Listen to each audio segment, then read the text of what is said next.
a Friday.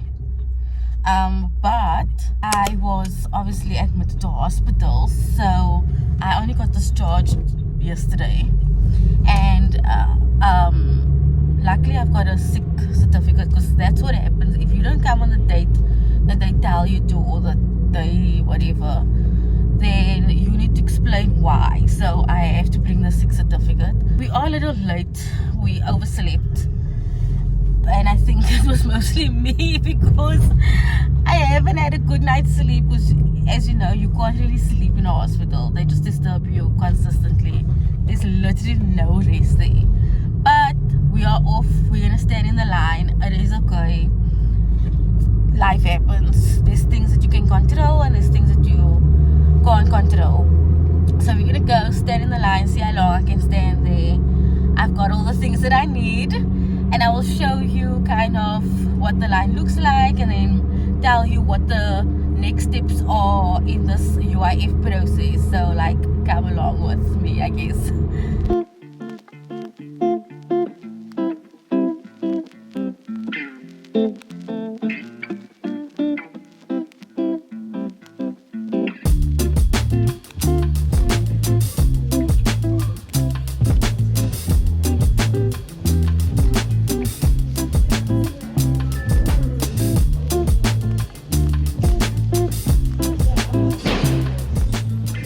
Hello. Welcome back to the unemployment series. It's March and I'm still unemployed, and it's not for the lack of trying, because I've been really sick. I think a lot of you know I've been admitted to hospital, and then the previous clips you guys saw that I was discharged, and then the next day I went to UIF.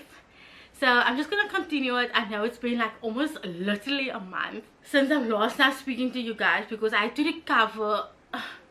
I had to rest, I had to deal with some new medication. It is a whole thing, and I don't want to explain it in this video because I've explained it in previous videos somewhere on the internet. But let's continue with it. So once I was done with UIF, I got an SMS, which I'll put over here. You get an SMS saying that I process your claim and so forth. And then I asked him like, hey, how long does it normally take for you guys to pay me out? And it told me like 7 to 14 days, which I actually got paid in the following week, which was great. I didn't get an SMS saying like, oh, the money's in. I actually was checking my banking app, and then I was like, oh, I see like more money than what they're supposed to be, and I got paid. So I had no hassle with it. I have my next appointment, which will tell you what the date is. Obviously, as you know, the longer you are on UIF, the less money you get. So in my next appointment, I'm actually going to ask them how long I'm able to draw unemployment.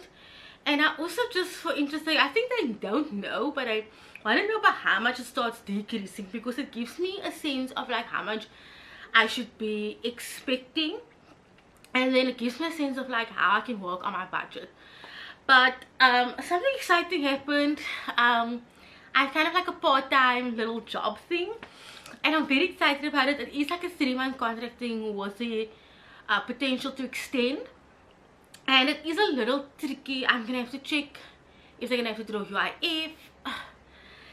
It's a tricky thing, but I'm waiting for the contract before I can kind of elaborate further what it is about. But it's really just something exciting for me, because A, it will keep me busy. I start next week. I mean, I think when you guys see this, when you guys see this, I haven't started yet, but I will start next week. And for me, I laid the groundwork for this thing to have happened. Like, I laid the foundation for years for this thing to have happened. So God is working in mysterious ways, and I'm so, like, from the bottom of my heart, even if it is just a part-time thing, look at him working in his ways. So there's that. And like I said, I'm just waiting for the contract to happen, for it to be sent to me, and there's potential for more work. But as long as it's for 3 months, I'm good. I am still looking for a job. I'm gonna spend some time now looking for jobs. It is one of the most tiresome things, and I'm not losing hope.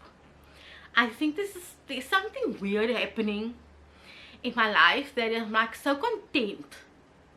Wild that I have like if I look at me, January Stephanie versus Stephanie now in March, contentment, no worries, it's wild. I can't explain it to you, I just can't.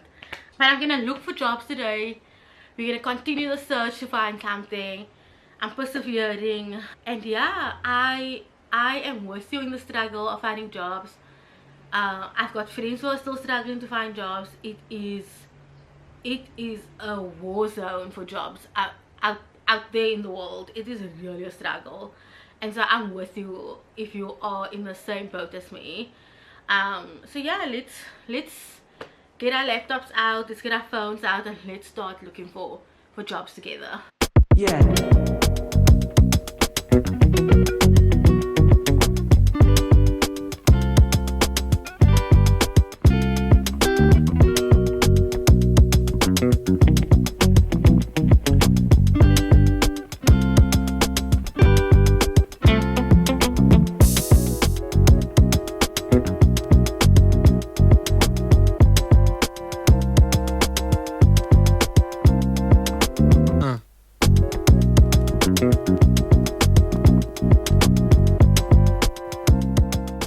So this is my job application Excel spreadsheet, and essentially I put down all the type of jobs that I've applied for, like where in the stage I'm at. So like you'll see I've interviewed, and then where I see where it's highlighted is where I actually got a response where it said no. I also have the platform, the date I've applied for it. It's a whole process. So it just gives me a sense of how many jobs I've applied for, but also when they phone me or contact me. I found that in the past, particularly when I started applying for jobs last year, I got confused because they would phone me and be like, oh, you applied for this, and then because I applied for so many jobs, I genuinely could not remember what jobs I applied for. So I had to keep an Excel spreadsheet with the link so that I could refer back to it, click on it while they were talking to me. That's if they called me while I was at home. A lot of times they phone me while I'm like in the car or I'm like somewhere in the shop, which is very annoying because I can't like go and like get my laptop and like check what they're talking about. Sometimes I have to just like wing it and be like, oh yes I do this, but yeah, this is very useful for me to just have an Excel spreadsheet and have all of these things like in a spot where I can refer back to it. So I've applied for, let me see, 1, 2, 3, 4, 5 jobs. Normally I just say 3 jobs a day, but there's been nice jobs that I found. There's even a contract job which I don't mind doing, and it's got the potential to flourish into something else. But anyway, I'm doing my part, so I am gonna take a little bit of a break, and then I'm gonna work on a blog post that I've been meaning to work on for a long time. Hello. I was supposed to speak to you guys yesterday, but my pills, these new pills that I'm on for like trying to curb my migraines, really is kicking my behind. I'm on 4 different dosages, so each week I need to be given a different one, and I'm in the 2nd week, and boy is it giving me side effects that are it's interesting. So currently the side effects is pins and needles in my hands and feet, but mine is my entire body and predominantly my mouth and my tongue.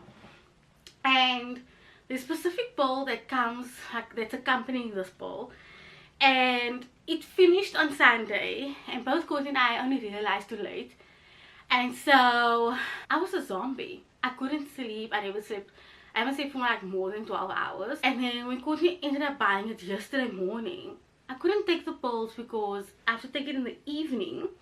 So we bought a sleeping pill, and me being like, what is the word? I have the opposite effect of side effects. So if someone says, oh, pills, if they say pills make you drowsy, it does make me drowsy.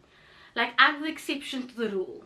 Always with pills. So if I get a sleeping pill, it doesn't make me sleepy, it makes me wide awake, and that's exactly what happened yesterday. So I was a complete zombie. eye sockets were so sore. It was just a whole ordeal yesterday. But I'm better. I managed to sleep last night after I took all the pills that I needed.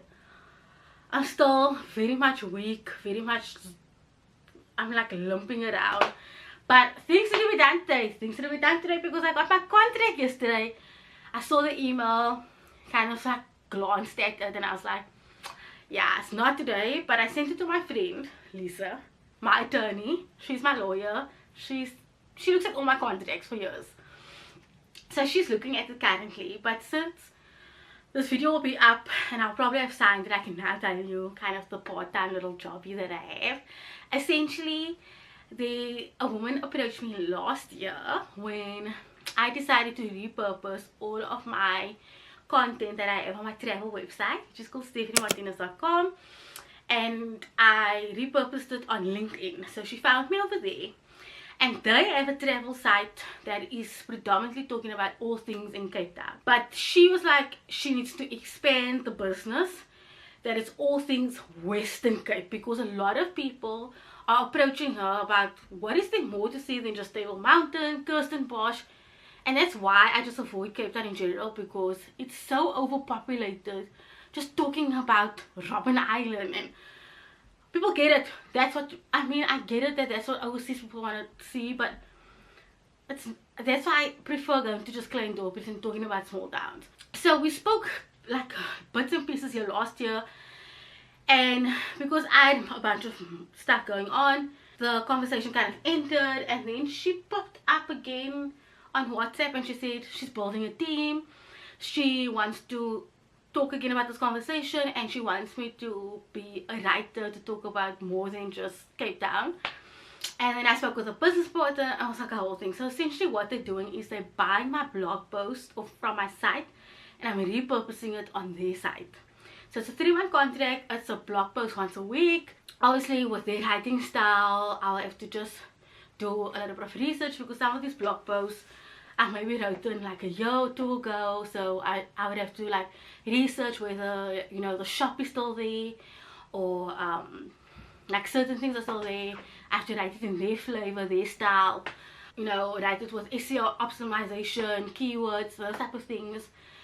Yeah, so it's exciting. And then also I have the opportunity if they are needing like more writers to write more stuff. So then they will be like, hey Stephanie, do you have like capacity to write more? Then I'll get paid more, not paid more, but get like extra income type of thing. Luckily I'm an independent contractor, which means that they won't take UIF, because if they take UIF from the little bit of money that I will get, then UIF will see that and they won't pay me out.